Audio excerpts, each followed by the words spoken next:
fellow wine drinking people. And it's time for more of what I've had to drink yesterday. And we had a great Syrah tasting here just like a week ago. Some incredible stuff. And, well, I figured we should tell you guys, our wine drinking people, about it. We started out with, well, one of the top Rhone producers in California, John Alban's Rousanne, Rhone varietal from 2002. 10-year-old Rousanne from California.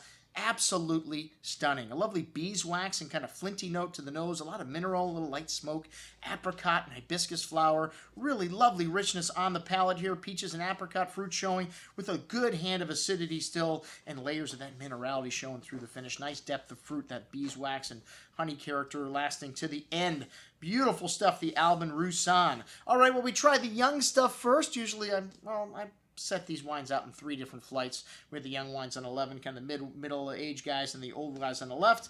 And, well, I'm going to talk about the new guys first, because those were the best wines at the tasting. I always say, drink the good stuff first. So we started out with one of the cult wines of Napa Valley, the Colgin Syrah. Marco Bear, Alain Tauzier, and French consultant Dr. Alain Reynaud make this wine. This wine has got incredible richness, dark plum, black spice, kind of burnt campfire wood, soy, dark chocolate notes, hints of mint and dark earth, a really nice pepperiness on the palate. This wine still has some big tannins here, though. A lot of that black cherry fruit, blackberry fruit, some, like I said, pronounced peppery spice coming through on the finish, but wonderful freshness and balance. Just not nearly as drinkable as the Alban REVA 2003, which was the wine of the night. John Alban, one of the pioneers of the Rhone movement, started his winery in 1985, planted grapes for other people until he had his own estate in 1989. Really dark, plummy wine, sweet notes of sun-dried fruit, brown sugar, licorice, sweet tobacco spice.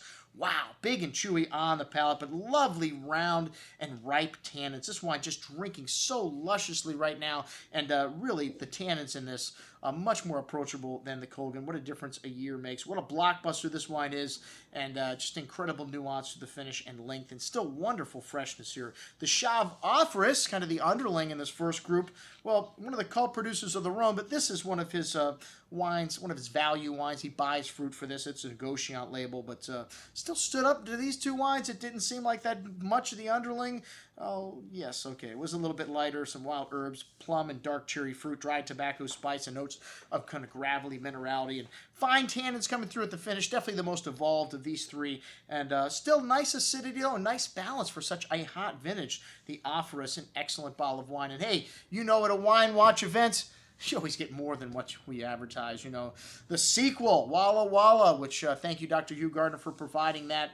I just got back from Washington State. I haven't yet put all my notes together for our review, but let me tell you, the Syrah from there, very exciting. This wine is made by the great John Duval, who used to be at Penfolds, part of the Long Shadows project from Alan Shoup, and where he's got winemakers from all over the world that specialize in different varietals. Of course, Australia, known for its Shiraz, and John Duval, known for being one of the greatest winemakers that never made Shiraz on this planet. This wine had lovely, sweet, plummy, and dark cherry fruit to it. Again, really ripe tannins, round, dark chocolate, soy, kind of that burnt campfire wood also showing on the nose. A really beautiful, complex wine and very drinkable. One of the things that Washington State Syrahs are, really ripe and very forward. And this wine, a typical Washington Shiraz, really lovely with maybe a little bit of an Australian hint to it, minus the eucalyptusy notes. All right, well, the next flights, we had our Aussies. Speaking of Aussies, the 1995 ELDERTON Command Shiraz. This wine become one of the top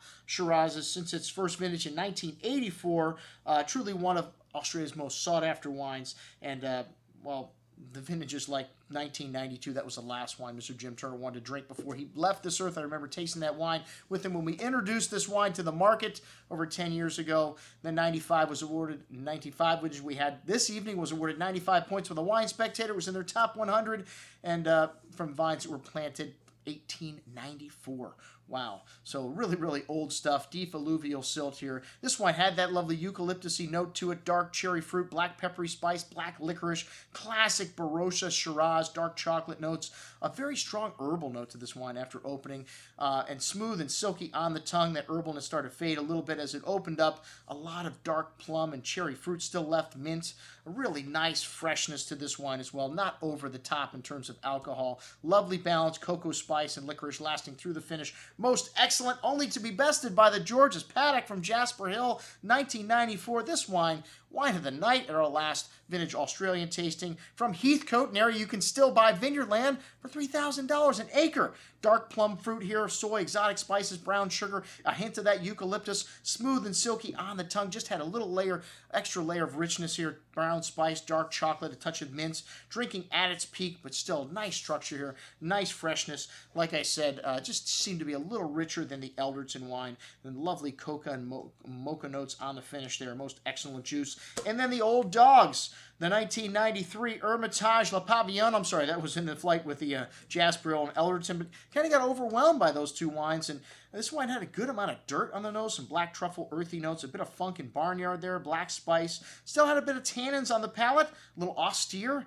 and some nice minerality, some graphite notes, some hints of animal kind of a Band-Aid kind of medicinal note there as well. Nice freshness, but again, just a little bit austere to show with these Aussie wines. All right, and then the Old Dogs, the 90 Ferraton Hermitage, 83 Gigal Côte Rôtie Bruni Blonde, and the Quipe Los Olivos Cuvée from Santa Barbara, 1989. You just figure that wine's going to just fall off into the dust against these great Northern Rhone producers. Gigal, one of the masters of Côte Rôtie, is Brune Blonde, an outstanding vintage, 83 as well. I thought the Quipe one was just as good as the Ferraton as well, which got one of the highest scores of the evening. These wines had a lot of earthiness left to them. Truffle, black spice, black cherry, kind of raspberry fruit with the Hermitage, dark, damp earth aromas. Still had some firm tannins on the palate. And a little bit of pickling spice kind of showing up on the finish there. Dill and herbs. An excellent bottle of wine, but for such a great vintage, such a highly rated wine, I was expecting more, just like I was with the 83 Gigal, which still was good the next day. Had a bit of dried meat and kind of tobacco note to that sweet plum fruit. Nice sweet berry fruit on the tongue. Silky tannins. Really nice freshness with this wine. Just maybe a little bit light. The Quipe, which had a little bit of Mourvedre in it. 60% Syrah, the only one that was a blend here. Notes of dried meat and dark spice in this as well. Smooth and silky, just seemed to have a little bit more liveliness, a little bit more fruit than the two wines from the Northern Rhone. But outstanding juice, that's what we had to drink at our Super Syrah tasting. I'm your host, Andrew Lampasoni, signing off for the Wine Watch, saying remember, always drink the good stuff first.